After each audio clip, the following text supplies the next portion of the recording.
योग वासिष्ठ निर्वाण प्रकरण के अंतर्गत हम जगत की अनित्यता के बारे में चर्चा कर रहे थे कि जगत के जितने पदार्थ है, वस्तु है, व्यक्ति है, दृश्य हैं, ये सब अनित्य हैं, सदा नहीं रहने वाले हैं, नाशवान है, नश्वर संसार है।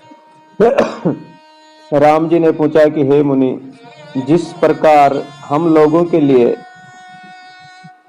सपने का नगर, सपने की राजधानी, सपने में पाया हुआ राजधन, सपने पायो राजधन, जातन लागे बार, सपने का राजधन ऐसा ही मिथ्या होता है।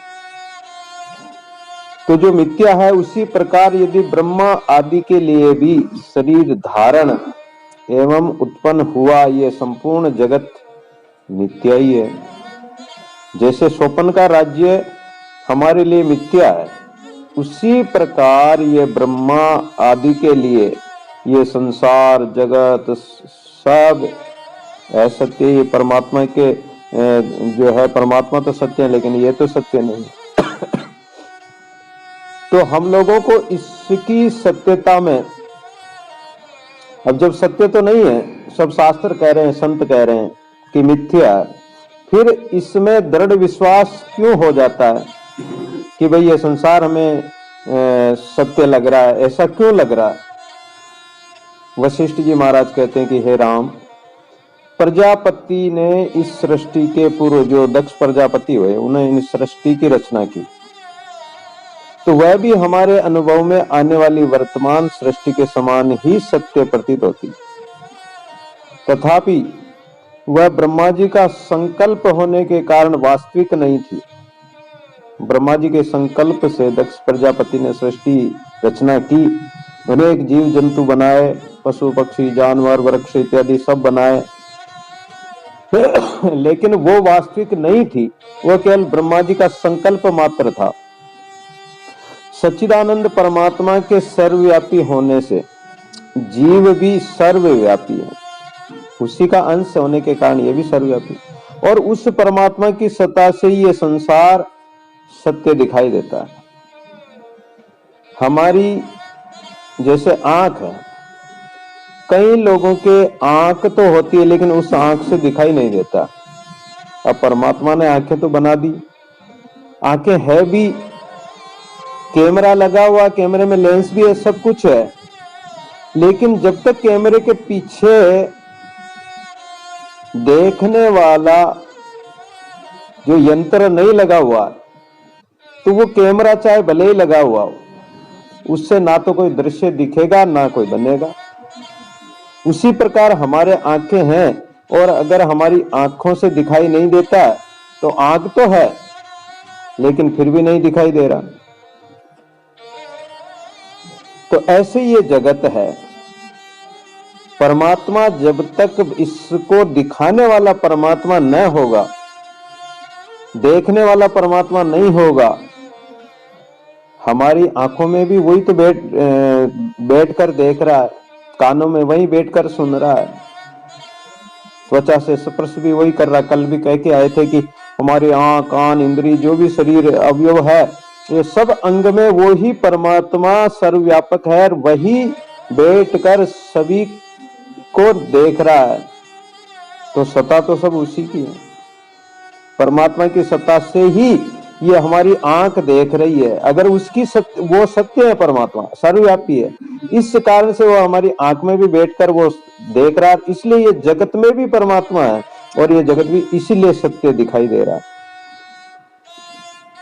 किंतु वास्तव में संसार केवल जीव ने अज्ञान से पैदा किया है, और फिर इस अज्ञान का नाश कब होता है? ज्ञान नाश कब होता है? कि जब तत्व ज्ञान हो जाए। हे राम, सोए हुए पुरुष को अपने तथा अन्य सभी पदार्थों के रूप में देखने वाला स्वप्न जैसे मिथ्या है, वैसे ये दृश्य जो दिखने वाला संसार भी ज्ञानी के लिए जो जाग रहा है उसके लिए मिथ्या है। जो अज्ञान अवस्था में चल रहा उसको तो स्वप्न आ रहा, वो स्वप्न में जैसे संसार दिखाई देता ऐसे अज्ञानी प्राणी को ये संसार सत्य दिखाई दे रहा, वहां सपना है और यहाँ ये संसार है। और वहां अज्ञान है, यहाँ ज्ञानी है। ज्ञानी जाग गया तो उसके लिए मिथ्या है। तो जो स्वप्न का संसार पुरुष से ही उत्पन्न हुआ, वहां कोई संसार सपने में ना तो कोई तालाब है, ना कोई शहर है, ना कोई जंगल है। केवल पुरुष ने अपने संकल्प से ही उत्पन्न किया। उसके अंदर संकल्प था या देखी हुई चीजें थी, तो उसका संकल्प बन के स्वप्न बन गया, लेकिन वो मिथ्या है। जैसे किसी बीज से उत्पन्न वृक्ष, फल, पत्ते, डाल, पान, फल, फूल इत्यादि प्रकार से वो वृक्ष है, जो असत्य से उत्पन्न हुआ। जैसे बीज से उत्पन्न हुआ तो पुरुष के संकल्प से ही सारा संसार उत्पन्न होता, स्वप्न का संसार उत्पन्न होता, ऐसे अज्ञान से ही ये सारा संसार उत्पन्न है। जैसे बीज से सारा वृक्ष बनता है, वृक्ष से तना बनता है, टहनियां बनती है, पत्ते आते हैं, फल फूल आते हैं। तो ये भली प्रकार समझ लो, जो असत्य से उत्पन्न होता उसे सत्य कैसे मान सकते हैं? जो मिट्टी का बना हुआ बर्तन मिट्टी से ही तो बना, तो वो मिट्टी का बना हुआ तो मिट्टी ही रहेगा, वो कोई सोना चांदी थोड़ी बन जाएगा। तो उसी प्रकार ये असत्य से संसार बना है, तो ये संसार भी असत्य ही है। स्वप्न के पुरुष के समान असत्य पदार्थों को सत्य मान लेना महान अज्ञानता है। प्रतीत तो होते हैं, सत्य प्रतीत होते हैं अज्ञानी को, लेकिन है असत्य ही है।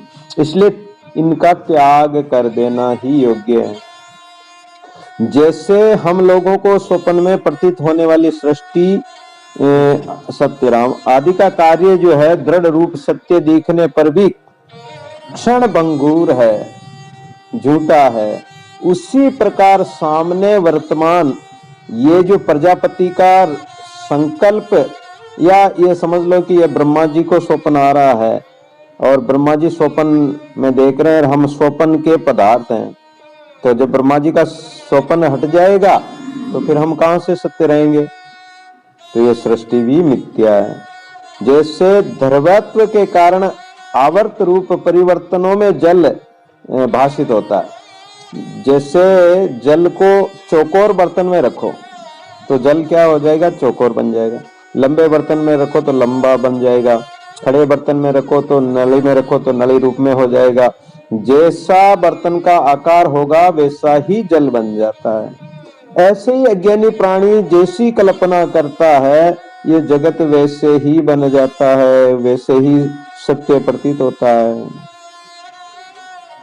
जो देश और काल में, क्रिया में, धन में, मणि में, संकल्प में और ये परमात्मा जो है प्रकट होता है, वो परमात्मा से ही ये सत्य प्रतीत होता संसार। इस संसार में ऐसी कोई भी वस्तु नहीं जो सत्य न हो। सत्य तो है, क्योंकि परमात्मा सत्य है तो ये भी सत्य है। लेकिन ये सत्य है कि ये नष्ट होने वाली है। जब परमात्मा का संकल्प पूरा हो जाएगा, ब्रह्म का संकल्प पूरा हो जाएगा, तो फिर ये नहीं रहेगी। अभी तो सत्य प्रतीत हो रही है, लेकिन ये रहने वाली नहीं है, बदलने वाली, परिवर्तनशील, क्षण भंगुर संसार है। और साथ ही ऐसी कोई भी वस्तु नहीं है जो असत्य न हो। अब एक जगह तो कह रहे हैं कि सत्य भी है, अरे सत्य यानी सत्य तो इसलिए है कि परमात्मा की सत्ता से ये सत्य है, और परमात्मा को माना तो सब सत्य है, परमात्मा को नहीं मानते हैं तो फिर ये सारी वस्तु, व्यक्ति, संसार सब असत्य भी हैं। ये अज्ञानी के लिए असत्य है, ज्ञानी के लिए जो है, अज्ञानी के लिए तो असत्य संसार है और अज्ञानी के लिए सत्य दिखाई देता है। अब दोनों शास्त्र तो दोनों धार से वार करता है, यानी दोनों बात बताता है, क्योंकि सब कल्पना मात्र होने से असत्य है। जैसे स्वप्न में पुरुष को खजाना मिल जाए, अब उस खजाने को, धन को वो सत्य मानता है, लेकिन है तो वो दरिद्र है। स्वप्न में वो राजा बन जाए, जागते ही क्या वो भिखारी हो जाता है। जो पहले भिखारी था वो का वही भिखारी, 1 रुपया नहीं मिला उसको। तो तो ऐसे ये मिथ्या है। तो जिसकी बुद्धि अगर विषयों में स्थिर होगी तो वो संसार को कल्पना करके सत्य मान लेगा, और विषयों से परे परमात्मा में होगी तो ये जगत असत्य हो जाएगा। तो इस भ्रम का त्याग ही कर दो। इसके अनंतर भिक्षु आख्यान का वर्णन करके श्री वशिष्ठ जी महाराज कहते हैं कि हे राम, मुनिवरों ने दो तरह के मुनि बतलाए, एक काष्ट तपस्वी और दूसरा जीवन मुक्त। मुनि भी दो प्रकार के होते हैं, जैसे साधु भी अनेक प्रकार के होते हैं, कोई भेंट का, कोई चपेट का, कोई पेट का और कोई ठेठ का, कई प्रकार के साधु होते हैं। कोई केवल भेंट पूजा लेने के लिए साधु बनते हैं, कोई पेट भरने के लिए साधु बनते हैं, तो इधर उधर भंडारों में घूमते रहते हैं या भिक्षा मांगते रहते हैं। कोई चपेट का होता है, घर परिवार में लड़ाई हो जाती है, खटपट हो जाती है, तो वो साधु मुंड मुंडाई भय सन्यासी, नारी मुई संपत्ति नासी, मुंड मुंडाई भय सन्यासी, वो भी साधु बन जाते हैं। वो चपेट के हैं क्योंकि संसार की चोट लगी तो वो साधु बन गए। और कोई होते हैं ठेठ के, जो परमात्मा का ज्ञान रखने वाले हैं, ज्ञान ध्यान में मस्त रहने वाले हैं, जीवन मुक्त होते हैं। तो यहाँ बता रहे हैं कि मुनि दो प्रकार के होते हैं, एक काष्ट तपस्वी और एक जीवन मुक्त। परमात्मा की भावना से रहित, जिसका हृदय जैसे कालर खेत होता है, ऊसर भूमि होती है, जिसमें चाहे कितना ही बीज डालो, कुछ भी ज्ञान दो तो उसके नहीं लगेगा, मूर्ख प्राणी के ज्ञान नहीं लगेगा। तो इस प्रकार का जिसका हृदय शुष्क हो, सूखा हो, जिसमें प्रेम भाव भक्ति ज्ञान वैराग्य सेवा सुमरण कुछ भी नहीं हो, तो वो बद निश्चय और हट से संपूर्ण इंद्रियों में रमने वाला, इंद्रियों को भले जीत ले, लेकिन परमात्मा के प्रति जिसका प्रेम ही नहीं है, इंद्रियों को तो जीत ले। कई ऐसे साधु भी होते हैं या भगत भी होते हैं कि जैसे विषय वासना संसार मोह माया से परे होते हैं, त्याग देते हैं, या जिसके परिवार मर गया हो, पत्नी मर जाए, पुत्र परिवार नष्ट हो जाए, साधु बन गए हों, या घर में भी रह रहे हैं तो वो इसी प्रकार साधु की तरह ही रह रहे हो, तो अपनी इंद्रियों को, अच्छा कई लोग खाना पीना भी छोड़ देते हैं कि भाई हमें ये नहीं खाना वो नहीं खाना, जीभ का स्वाद भी त्याग देते हैं, कानों से कुछ सुनना नहीं तो मौन धारण कर लेते हैं, वाणी से बोलना नहीं कुछ भी, तो वो मौन तो ले लिया उन्होंने, लेकिन अंदर अगर परमात्मा के प्रति प्रेम नहीं, प्रेम बिना रस फीका लागे मीठा मधुर न हो, अगर प्रेम नहीं है तो वो नटवर नंद किशोर रीझ नहीं सकता है, वो राजी नहीं हो सकता, वो प्रसन्न नहीं हो सकता। तो ऐसे काष्ट मुनि कहलाए हो। जैसे लकड़ी का मूर्ति बना दो, तो लकड़ी की मूर्ति ना तो कुछ खाती है, ना कुछ देखती है, ना उसमें कोई विकार आता है, ना वो चलती है, यानी वो कुछ भी क्रियाक्रम नहीं करती। वो क्या है? काष्ट, लकड़ी तो है, वो लकड़ी की प्रतिमा या पत्थर की प्रतिमा मूर्ति तो है, अब वो मौन भी है, बोलती भी नहीं है। तो इसी प्रकार अगर परमात्मा से कोई प्रेम नहीं करे तो समझो कि वो काष्ट मौनी है, यानी लकड़ी के समान वो मौनी है, लकड़ी की मूर्ति के समान। उसका क्या उपयोग? कोई फायदा नहीं उसका।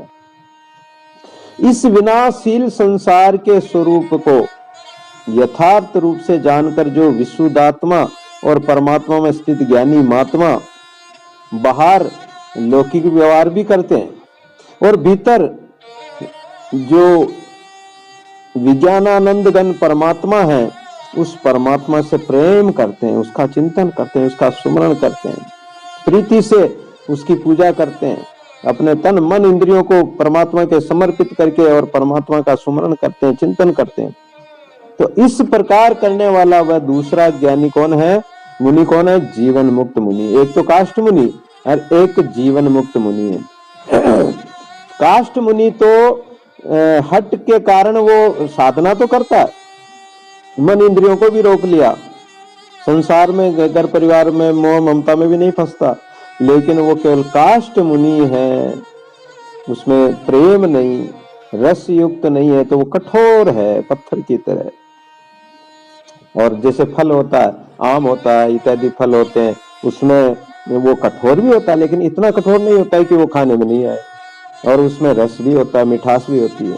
तो प्रेम की मिठास अगर नहीं हो तो वो काष्ठ के समान ही है, लकड़ी के समान ही है। मौन को जानने वाले मुनियों ने मौन के भी 4 भेद बतलाए। एक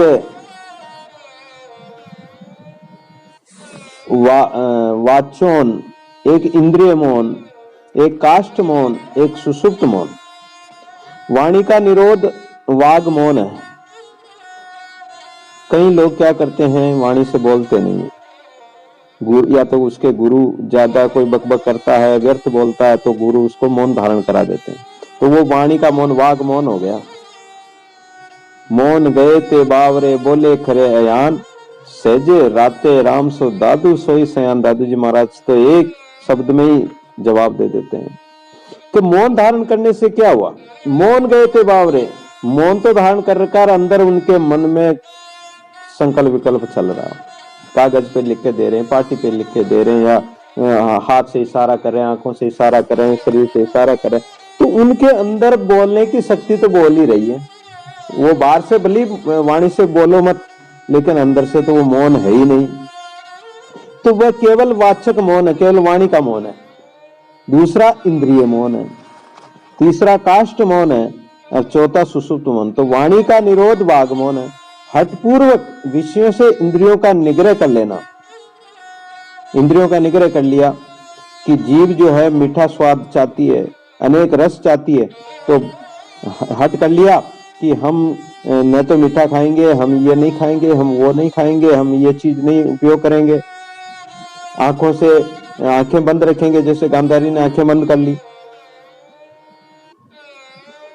या मुंह के, कई जैनी लोग होते हैं, साधु होते हैं, वो मुंह के पट्टी बांध देते हैं। तो ये हठपूर्वक इंद्रियों का निग्रह तो कर लिया, तो ये इंद्रिय मौन है। एक तो वाणी का मौन हो गया, एक इंद्रिय का मौन हो गया। और संपूर्ण चेष्टाओं का त्याग, शारीरिक क्रिया का त्याग कर लेना, काष्ठ की तरह, मूर्ति की तरह बैठ जाना, ना कोई पानी पेशाब करना, ना कोई खाना पीना, ना कहीं चलना, कहीं भी कुछ भी नहीं करना, मूर्ति की तरह बैठ जाना, वो भी काष्ठ मौन हो गया, काष्ठ की तरह, प्रतिमा की तरह। चौथा मौन है परमात्मा के स्वरूपानुभव में, जो परमात्मा का यानी अपना जो असली स्वरूप है, निजी स्वरूप है, उस स्वरूप का निरंतर चिंतन करता रहे, प्रेम से परमात्मा को भजता रहे, सुमरण करे, ध्यान करे, चिंतन करे। तो वो मौन कौन सा हुआ? सुषुप्त मौन कहलाता है। यानी आनंद पूर्वक परमात्मा को निरंतर जीवन मुक्त अवस्था वाला देखता रहता, परमात्मा को उसी में अपने मन चित्त को लगाए रखता है। काष्ठ मौन में वाग मौन आदि तीनों मौनों का अंतर्भाव है, और सुषुप्त मौनावस्था में जो तुरीय अवस्था है वही जीवन मुक्तों की स्थिति है। जो 3 स्थितियां बताई, वो वाग मौन, इंद्रिय मौन, काष्ठ मौन, ये कोई काम की नहीं, वो केवल काष्ठ मुनि की है। और जो सुषुप्त मौन है वो जीवन मुक्त अवस्था वाले की है। जो जीवन मुक्त तुरीय अवस्था में पहुंच जाता है, सुषुप्त से आगे तुरीय अवस्था, और उस तुरीय अवस्था में वो चाहे बोले तो भी बहुत कम बोलता है, बहुत आवश्यकता अनुसार कम से कम, और बोलेगा तो भी सार युक्त या राम नाम ही बोलेगा, राम नाम ही बोलेगा, उसके अलावा कुछ नहीं बोलेगा। या सत्संग की बात करेगा, राम जी की चर्चा करेगा, तो उसका बोलना भी सार्थक है। व्यर्थ नहीं बोलना भी मौन ही माना जाता है। तो ऊपर 3 प्रकार का जो मौन कहा गया, ये केवल कल्पना से ही चित्त का चलन है। तो ये तीनों मौन मतलब उपयोगी नहीं है, वरन इनका तो त्याग ही करना चाहिए। किंतु इन तीनों से भी जो चौथा सुषुप्ति मौन है, वह जीवन मुक्त अवस्था वाले ज्ञानी की स्थिति है।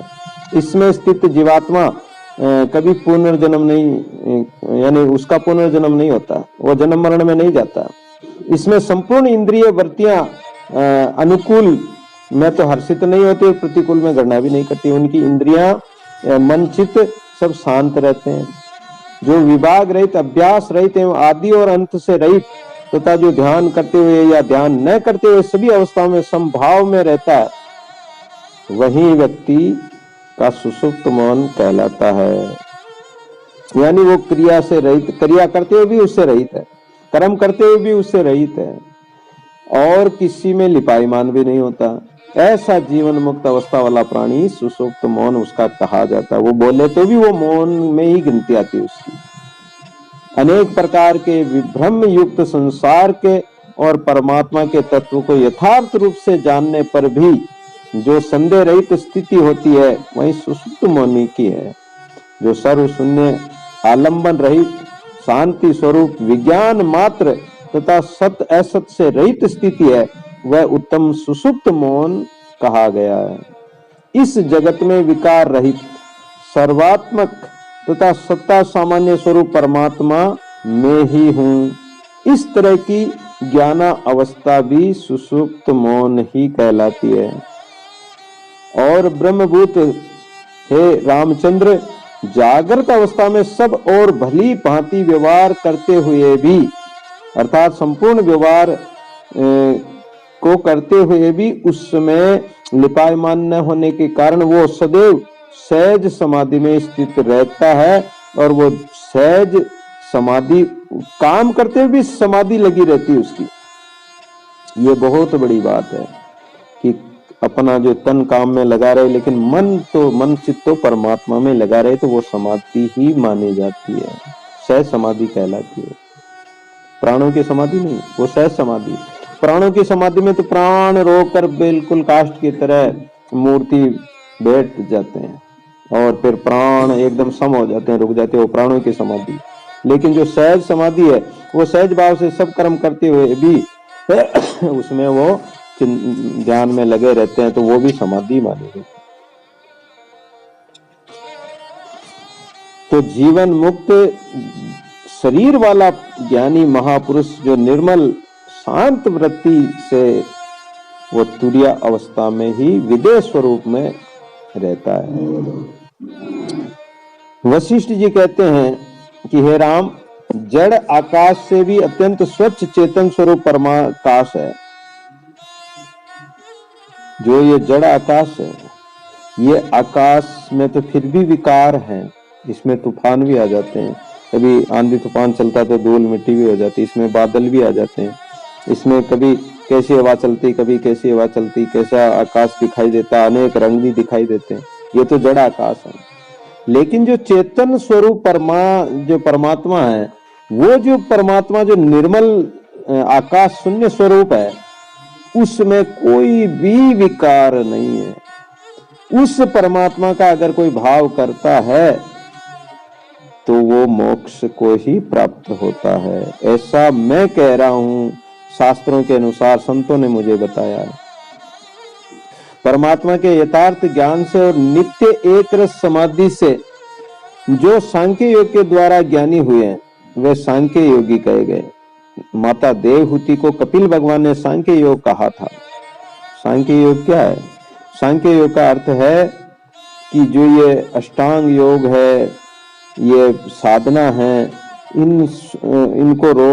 इनको अपनाते हुए और प्राणायाम द्वारा धीरे धीरे अपने इंद्रिय आदि को संयम करके और मन चित्त को साधन करके और इनको इंद्रिय आदि को रोक कर परमात्मा में लगाए रखना ही सांख्य योग है।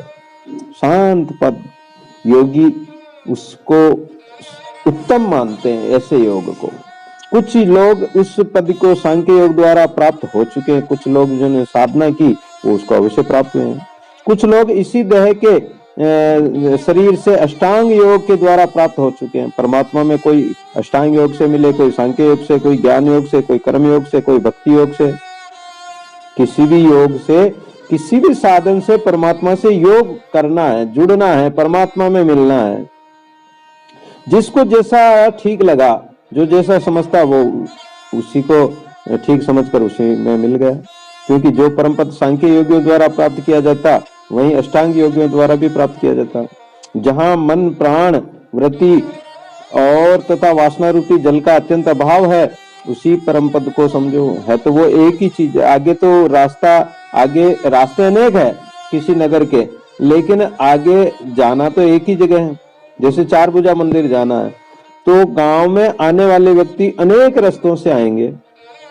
अब जाना चार भुजा मंदिर है, भगवान के मंदिर में जाना है, तो चाहे किधर से आओ वो सारे रास्ते भगवान के मंदिर को ही पहुंचाने वाले हैं। अब वो चाहे किस रास्ते से गया, किस साधन से गया, कोई गाड़ी, मोटर, मतलब स्कूटर या साइकिल या पैदल, कैसे भी गया, लेकिन उसको पहुंचना है चार भुजा मंदिर, भगवान के मंदिर पहुंचना है, तो वो चल दिया और चल रहा है तो अवश्य ही पहुंच जाएगा। और पहुंचने के बाद में साधन का कोई महत्व नहीं रहता, कड़ाई का कोई महत्व नहीं रहता कि आप कौन से रास्ते से आए हो, उससे कोई फर्क नहीं पड़ता। और जो परमात्मा है वो इस संसार का कारण है, इसको बनाने वाला परमात्मा है, उसी से बना हुआ। ये चित्त, सांख्य या योग दोनों में से किसी एक साधन को भी अगर कर ले तो भी इसकी निवृत्ति हो जाएगी, इसका मोक्ष हो जाएगा। ये संसार मन के संकल्प से उत्पन्न होता है और उससे उत्पन्न ममता, अहंता, संस्कृति, उपदेश्य, उपदेशादि, बंधु बांधव, ये सब प्रकट होते हैं। और जब अहंता ममता आ जाती है तो फिर मोक्ष की सत्ता कहां से आएगी? तो ये जो संकल्प से जो संसार होता है, इसका नाश करोगे ज्ञान के द्वारा, तभी मोक्ष हो सकता है। एक विज्ञानानंद गण परमार्थ तत्व का दृढ़ अभ्यास करो, प्राणों का विलीन हो जाएगा, मन का नाश हो जाएगा, तो भी मोक्ष है। मोक्ष का क्या है? यानी रोज नित्य प्रति तत्व ज्ञान का अभ्यास करते रहो, प्राणों को परमात्मा में विलीन करते रहो। दादू तन मन विलेयो कीजिए जो पानी में लूण, जीव ब्रह्म एके भया तब दूजा कहिए कौन। महाराज ने कितना सटीक जवाब दिया कि तन मन को ऐसा और प्राणों को परमात्मा में विलीन कर दो, जैसे पानी में लूण की डली मिल जाती है, डाल दो, लूण की डली डाल दो तो पानी में थोड़ी देर में उगल के उस पानी का रूप ही बन जाएगी।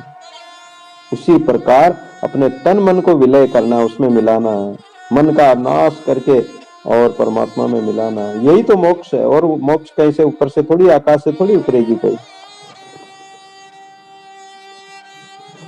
हे राम, इन तीनों उपायों में मनोनाश को ही मुख्य साधे जाना। अगर मन जो नष्ट हो गया, मन शांत हो गया, मन के विषय रुक गए, तो शीघ्र ही कल्याण होगा, देरी नहीं होगी। परमात्मा के यथार्थ ज्ञान से सभी पदार्थों का अभाव हो जाता है। सत्य ज्ञान हो जाए तो पदार्थ अपने आप ही नष्ट हो जाते हैं।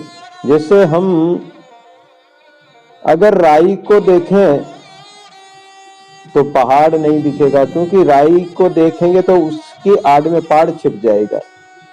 और अगर हम पहाड़ को देखेंगे तो राई नहीं दिखेगी, क्योंकि हम संसार को देख रहे हैं तो परमात्मा नहीं दिखेगा। और परमात्मा को देखेंगे तो जगत नहीं दिखेगा, रहेगा ही नहीं उसका। परमात्मा को देखेंगे तो जगत है ही नहीं परमात्मा में, तो दिखेगा कहां से? बस यही तो मोक्ष है, यही कल्याण का साधन है। अब आप किसको देख रहे हैं, किसको देखना है, ये अपने विवेक ज्ञान से आप अनुभव करो, जिससे वासना का विनाश होने पर प्राण और चित्त का वियोग हो जाता है। फिर भली भांति शांत हुआ मन दह रूपता को नहीं प्राप्त होता है। यानी जिनके मन प्राण चित्त शांत हो गए, उनका वियोग ही हो गया, यानी नष्ट ही हो गए, खत्म ही हो गए। वियोग मतलब जैसे कोई मर जाए तो हम क्या कहते हैं, बस वो उनका वियोग हो गया, मर गए। तो ये मन प्राण चित्त ये मर जाए तो फिर वो स्वस्वरूप को प्राप्त हो जाता है, जीवात्मा परम पद को प्राप्त हो जाता है। अतः मुनिगण वासना को ही मन जानते हैं। वासना को, ये वासना क्या है? मन का ही तो एक है। तो चित्त का स्वरूप केवल वासना ही है, मन का कह दो, चित्त का कह दो। उस चित्त का अभाव होना, जब चित्त ही नष्ट हो जाए, अचित हो जाए, हार जाए, तो परम पद प्राप्त हो जाता है। हे रामचंद्र, रज्जु में सर्प भ्रम के सदृश मिथ्या रूपी संसार का स्वयं ही विवेक ज्ञान से अच्छी तरह विनाश हो जाता है। रस्सी में अंधेरे में सर्प दिखाई देता है, लेकिन सर्प है नहीं, मिथ्या। तो ये ज्ञान कब होगा? कि जब सदगुरु का, संतों का आप में विवेक होगा, सत्संग मिला होगा, आपने संतों का संग किया होगा, तो आपको विवेक होगा कि इस रस्सी में सर्प नहीं है। ज्ञान का प्रकाश होगा, उजाला होगा, आपके पास दीपक होगा, तो आप देख लोगे कि सर्प नहीं है तो रस्सी है।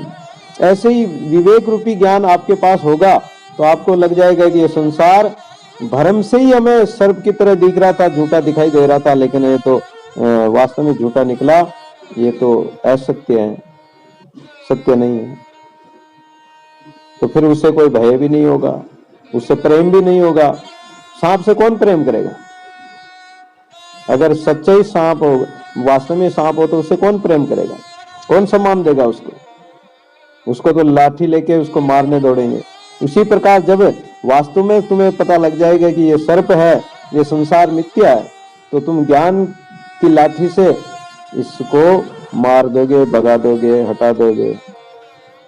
तो एक विज्ञानानंद गण परमार्थ तत्व का दृढ़ अभ्यास, प्राण निरोध और मनोविनाश, ये जो 3 साधन हैं, इनमें से किसी एक की भी सिद्धि हो जाए कि रोज परमात्मा के तत्व का अभ्यास करते रहो, या प्राणों का निरोध कर लो, यानी प्राणों का श्वासों को रोककर धीरे धीरे समाधि अवस्था में पहुंच जाओ, या मन को ही खत्म कर दो।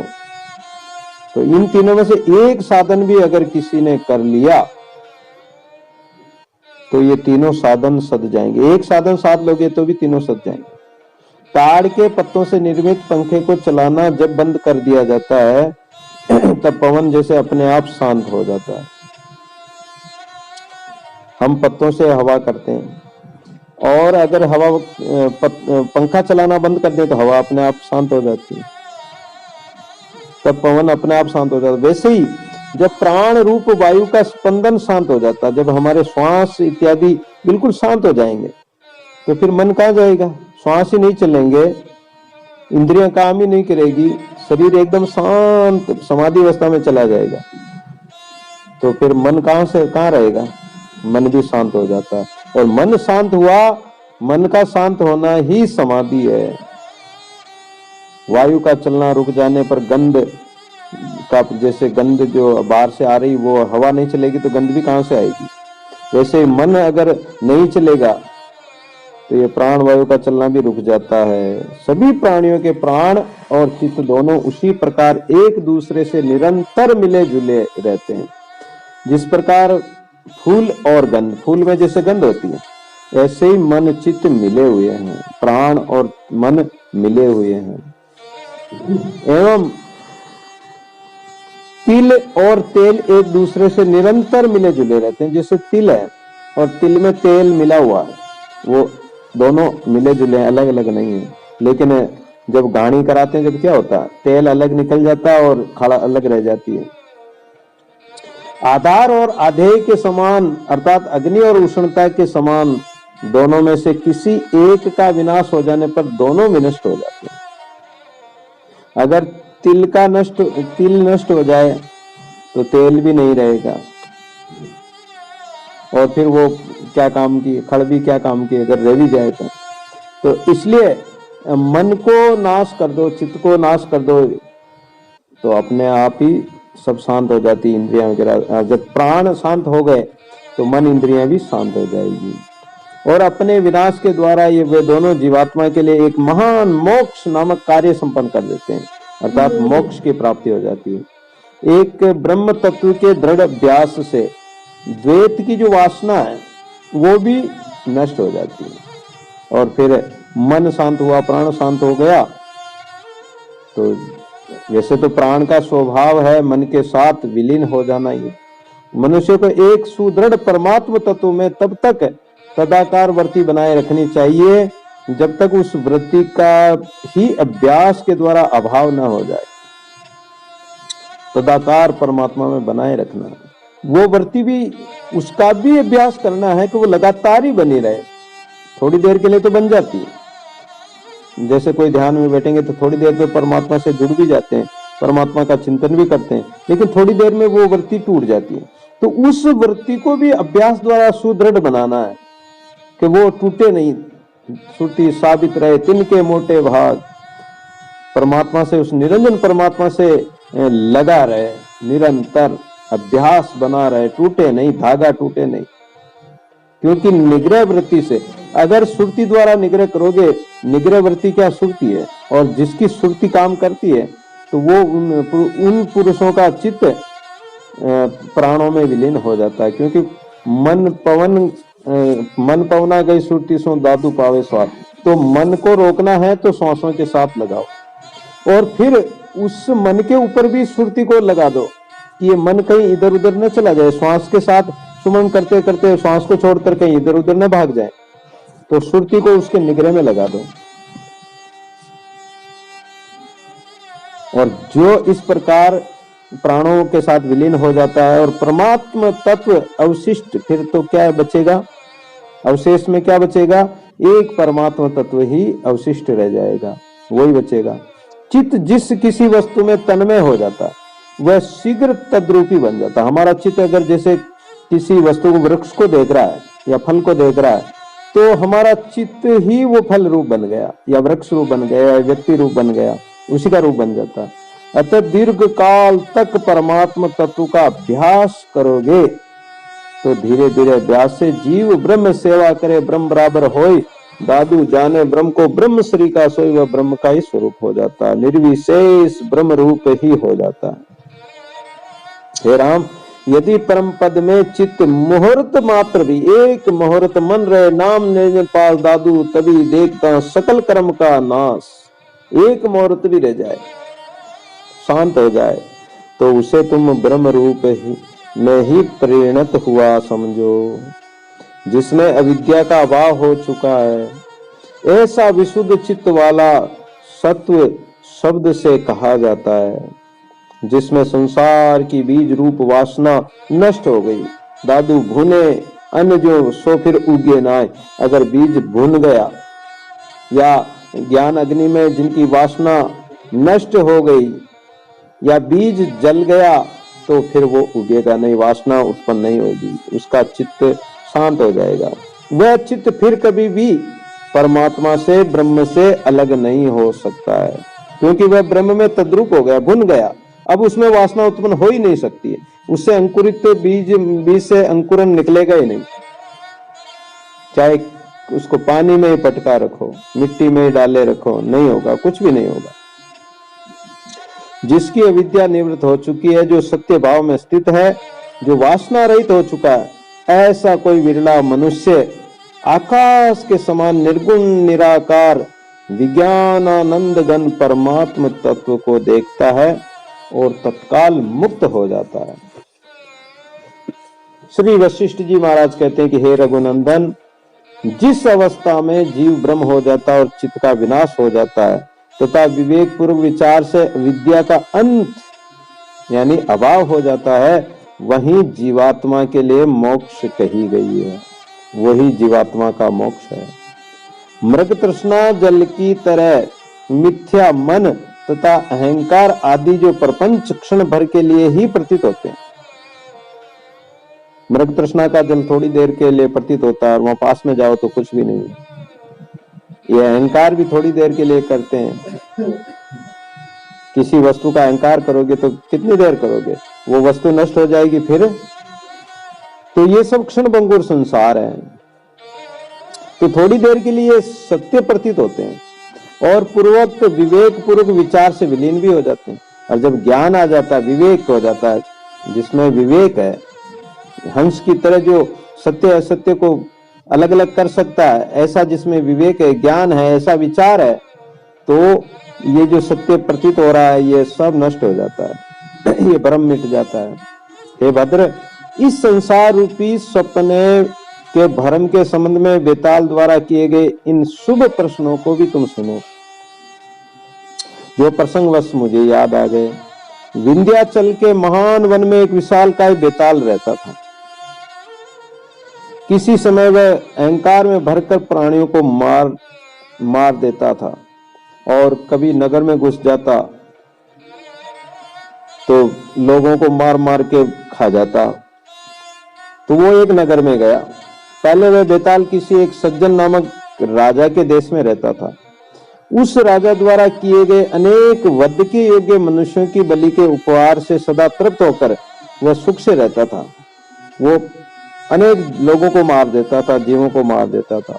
तो राजा ने कहा कि भाई तुम ऐसे अनेक जीवों को मार देते हो, इससे अच्छा है कि हम प्रतिदिन तुम्हें एक एक व्यक्ति भोजन सामग्री के साथ भेज देंगे, तो तुम हमारे अन्य व्यक्तियों को नहीं मारोगे। उसने कहा कि ठीक है। तो वो सुख से रहता था। सामने आए हुए निरपराधी मनुष्यों को वह भूख से पीड़ित होने पर भी अकारण नहीं मारता था, क्योंकि श्रेष्ठ पुरुष न्याय के ही पक्षपाती होते हैं। किसी समय अच्छा उस राजा का प्रभाव उस पर ऐसा पड़ा कि वो जो न्यायोचित जो उसके लिए भोजन भेजते थे उसी को खाता था वो, और लोगों को परेशान नहीं करता था। उस धर्मपरायण राजा की नगरी में रहता था। तो उस व्यक्ति के संग से, उस राजा के संग से, उस राज्य में रहने से उसकी भी वृत्ति वैसी हो गई। अब उसकी खुराक थी, राक्षस था तो खाता तो था, लेकिन अकारण किसी को नहीं मारता था। किसी समय न्यायोचित भक्ष्य न मिलने के कारण एक बार क्या हुआ कि जो राजा ने नियम बनाया कि भाई एक व्यक्ति और भोजन खाद्य सामग्री भेज देंगे, वो उसको नहीं मिला। इस कारण अरण्यवासी व बेताल जंगल में जो रहता था वह भूख से व्याकुल होकर और न्याय प्राप्त मनुष्य का भक्षण करने के लिए नगर के भीतर ही चला गया। उस नगर में प्रजा रक्षा के लिए रात्रि में विचरण करता हुआ राजा उसे मिला। राजा लोग क्या करते थे, वेश बदलकर नगरी में घूमते थे कि कोई चोर डाकू परेशान तो नहीं करते, या कोई भूखा तो नहीं सोया, या कोई दुखी तो नहीं, किसी को कोई परेशानी तो नहीं। तो उधर तो बेताल गया उस नगरी में मनुष्यों को खाने के लिए, इधर राजा भेष बदलकर उस नगरी में घूम रहा था, तो उनका मिलान हो गया। उस राजा से ये उग्र निशाचर भयंकर शब्दों में कहने लगा। बेताल ने कहा कि हे राजन, इस समय मुझ भयंकर बेताल के द्वारा तुम पकड़ लिए गए हो। अब मैं तुम्हें नहीं छोड़ूंगा। अब तुम कहां जा सकते हो? अब तो तुम मर चुके हो। आज तुम मेरा भोजन बन जाओगे। बेताल ने राजा को पकड़ लिया। अब क्या करें? राजा ने कहा कि हे निशाचर, यदि तुम यहां बलपूर्वक अन्याय मार्ग से मुझे खा भी जाओगे तो निश्चय ही तुम्हारे मस्तक के हजारों टुकड़े हो जाएंगे। कारण कि राजा सत्यवादी था, न्याय प्रिय था, धर्म मार्ग में चलने वाला था, वो कभी झूठ कपट नहीं करता था। तो राजा के वचन सत्य ही होने वाले थे। अगर तुम मुझे ऐसे खा जाओगे तो तुम वास्तव में तेरे सिर के हजारों टुकड़े हो जाएंगे। बेताल ने कहा कि हे राजन, मैं तुम्हें अन्यायपूर्वक नहीं खाऊंगा, परंतु तुम्हें मैं ये न्याय बतलाता हूं कि तुम राजा हो, इसलिए तुम्हें अर्थीयों के संपूर्ण मनोरथ पूर्ण करने चाहिए। जिनको जो कामना होती, जो इच्छा होती, तुम राजा हो तो प्रजा की इच्छा की पूर्ति तुम्हें करना चाहिए। मेरी इस याचना को जो पूर्ण करने योग्य है तुम पूर्ण कर दो।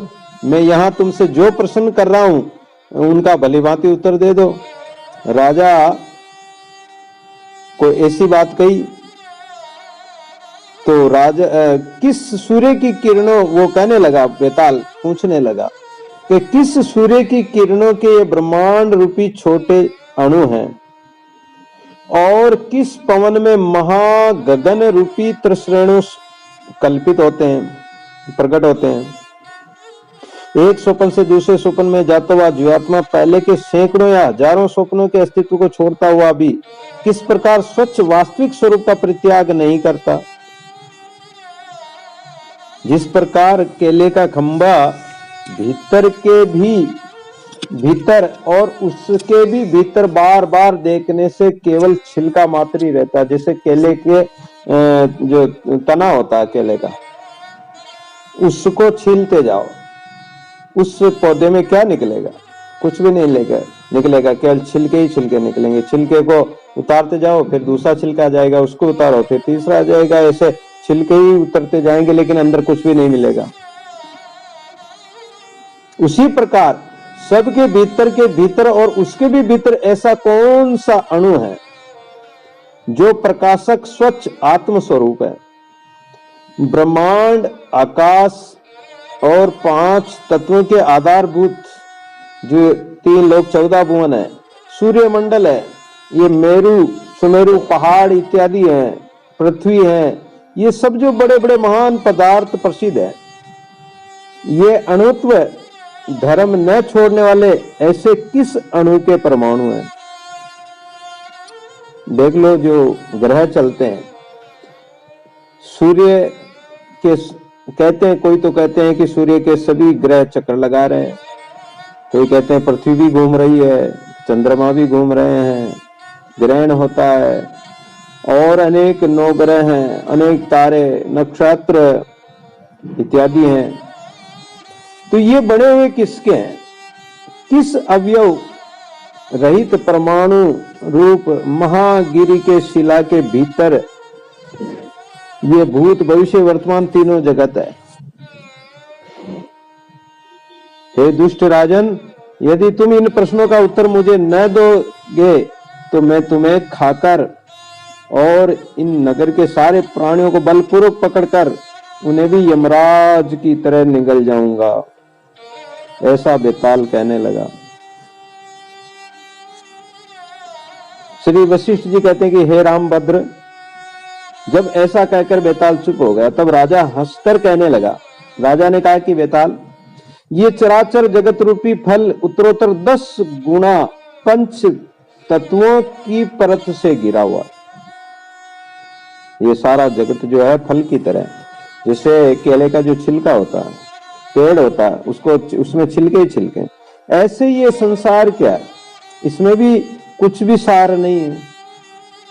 ये 5 तत्वों का बना हुआ, एक एक परत बनी हुई है।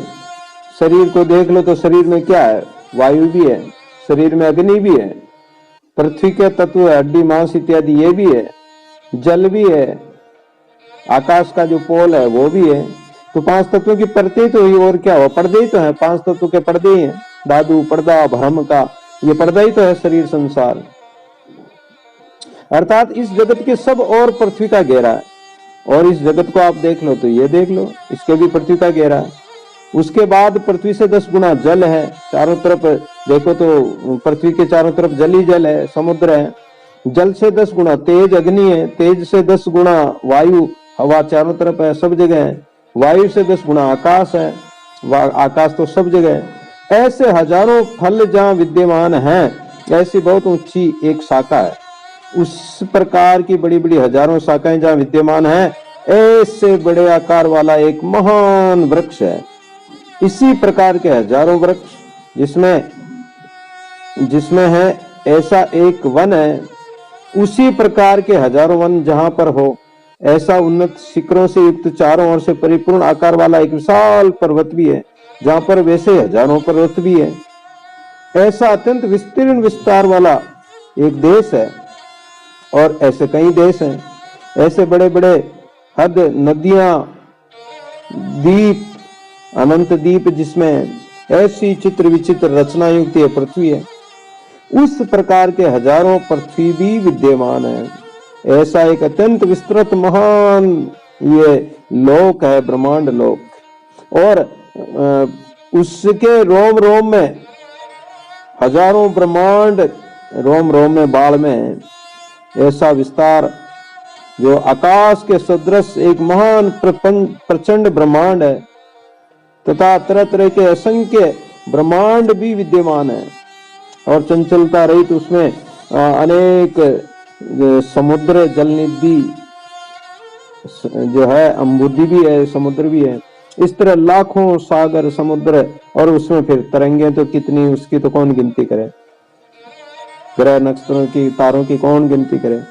ऐसा एक अपने स्वरूप में विलास करने वाला निर्मल महानव है। उस प्रकार के हजारों वन, जंगल, वृक्ष इत्यादि, वनस्पति, प्राणी, ऐसे लाखों पुरुष स्थित है। और एक ऐसा परम पुरुष है जो सब प्राणी मात्र में, सब में उसी की सत्ता है। इस प्रकार के असंख्य महापुरुष जिसके मंडल में प्रकट होते रहते हैं, ऐसा एक आदित्य सूर्य भी है। ये सब कल्पनाएं ही इस आदित्य रूप ब्रह्म की किरणें हैं। ब्रह्मांड ही इस आदित्य ब्रह्म की दीप्तियों त्रस रेणु है। त्रस रेणु कहते हैं कि जैसे बंद मकान हो, कच्चा मकान हो, केलू इत्यादि बांसों का जो होता है, केलू डाल के हो, उसमें से छोटे छोटे छिद्र रहते हैं। सूर्य की किरणें बंद मकान में, घर में जो पड़ती है, तो उन किरणों के अंदर हमें धूल के छोटे छोटे कण दिखाई देते हैं। छोटे छोटे कण, जो किरण आती है, सूर्य की किरण आती है अंदर, तो उस किरण में वो दिखाई देते हैं। उसको तरस रेणु कहते हैं। तो मैंने तुमसे जिस सूर्य का कथन किया था, वो सूर्य कौन है? वो सूर्य स्वरूप सच्चिदानंद घन ब्रह्म ही वह सूर्य है। इसी के प्रभाव से सारा जगत प्रकाशित होता है। हे वेताल, पूर्वोक्त असंख्य पदार्थ जिससे प्रकाशित होते हैं, ऐसा विज्ञान स्वरूप परम सूर्य और ये जो विस्तृत ब्रह्मांड है, वे उसी सूर्य की किरणों में प्रकट होने वाले तरस रेणु है। ये जो सारी सृष्टि है और ये जो कुछ दिखाई देते हैं, प्राणी, जीव जंतु, वृक्ष इत्यादि, ये सब क्या है? उस बंद कमरे भवन के अंदर जो किरणों में जो तरस रेणु जो उड़ते रहते हैं, हवा के कण, धूल के कण, उसी प्रकार ये जीव जंतु, पशु पक्षी इत्यादि वो तरस रेणु के समान है इस विराट स्वरूप ब्रह्म के इसमें। इस प्रकार ये तुम्हारे प्रथम प्रश्न का उत्तर मैंने दे दिया।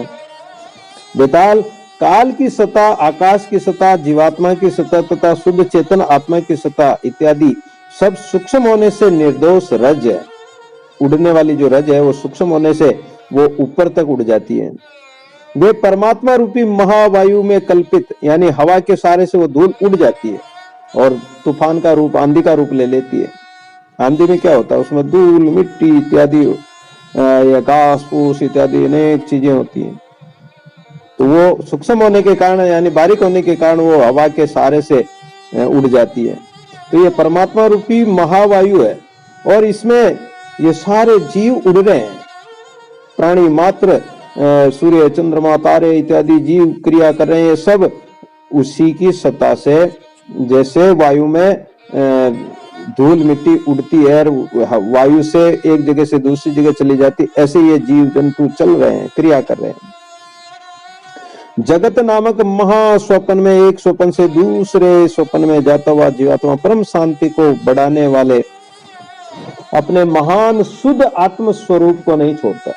स्वप्न, जैसे एक स्वप्न आया, उस स्वप्न को छोड़ दिया, या आज स्वप्न आया फिर दूसरे दिन और आएगा, या स्वप्न के बाद में दूसरा स्वप्न और आ गया, तो एक स्वप्न को छोड़ता जाता है। अब वो जब स्वप्न को छोड़ता है तो उस स्वप्न का उसको कोई दुख न होकर वो दूसरे स्वप्न में चला जाता है, फिर तीसरे स्वप्न में चला जाता है।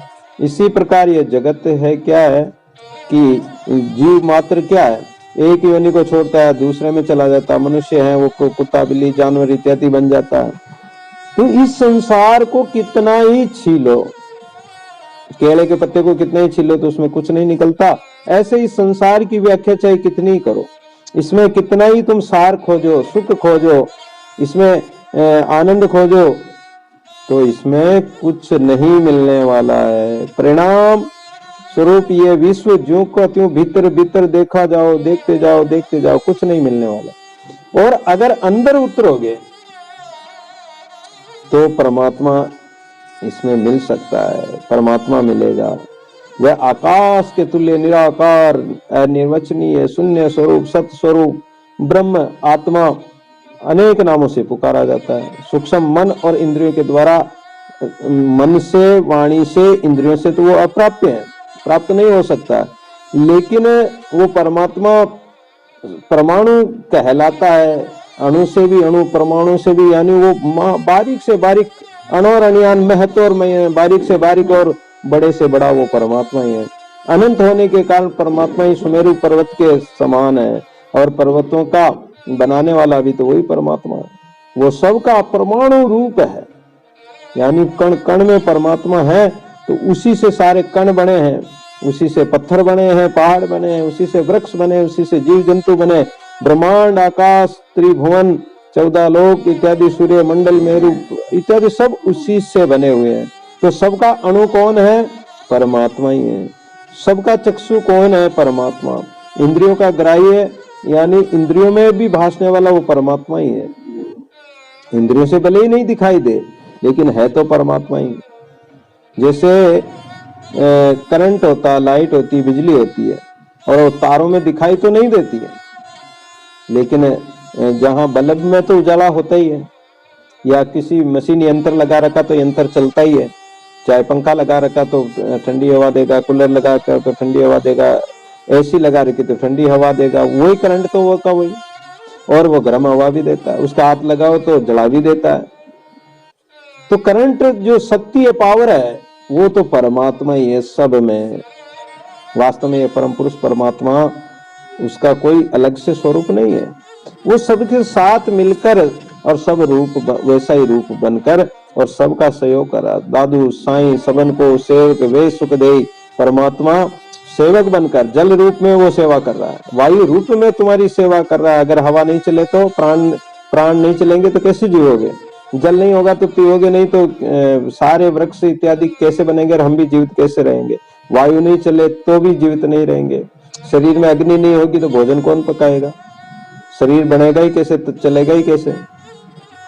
तो परमात्मा ही सब कुछ बनकर परमात्मा ही चल रहा है, चला रहा है, देख रहा है, सुन रहा है, सब कुछ। तो ये जगत तो कल्पित है परमात्मा का संकल्प से। अतः तुम उस अनंत शांत स्वरूप अपार परम पद को अनुभव करो और इस जगत में इस विषय वासनादि और कर्मों को और विचारों को त्याग कर केवल एक परमात्मा में ही लीन हो जाओ। वशिष्ठ जी कहते हैं कि हे राम, राजा के मुख से इस प्रकार प्रश्नों का जो समाधान बेताल ने सुना, तो वो जो बेताल था वो भी शुद्ध अंतकरण वाला था, विचार वाला था। तो उस बेताल विचार युक्त बुद्धि से परम शांति को प्राप्त हो गया। अब बेताल किसी कर्मवश उसका जन्म हो गया, बेताल बन गया। जो उसकी खुराक थी वो तो खाता ही था। अब शेर है तो शेर तो मांस ही खाएगा, वो कोई घास फूस थोड़ी खाएगा। तो ऐसे ही वो बेताल था तो शुद्ध विचार वाला, शुद्ध अंतकरण वाला। लेकिन जब उसने राजा से प्रश्न पूछे तो राजा ने उसको ऐसा सटीक जवाब दिया जिससे वो भी शांत हो गया। निर्दोष आत्मा को तत्व से समझकर और भयंकर क्षुधा को भूलकर वह शांत मन होकर बेताल परमात्मा का ध्यान करते हुए परमात्मा में अचल हो गया, उसमें स्थिर हो गया। तो ये बेताल कौन है? ये बेताल अपना मन ही है। और राजा कौन है? ये मन जो है राजा, ये राजा बन जाता है। तो बेताल के इस राजा के लड़ाई होती है। ये जो एक मन तो दुष्ट होता है, जो वो कौन है? दुष्ट मन ही बेताल है, पापी मन ही बेताल है। और ये जो हमारा मन है, शांत मन है, ये कौन? राजा है। तो एक मन अच्छे विचारों से उस दुष्ट मन को, दुष्ट विचारों को नष्ट कर देता है, बेताल को शांत कर देता है। सत्य राम साक्षी सर्वधार, अज अविनाशी अपरंपार। सत्य राम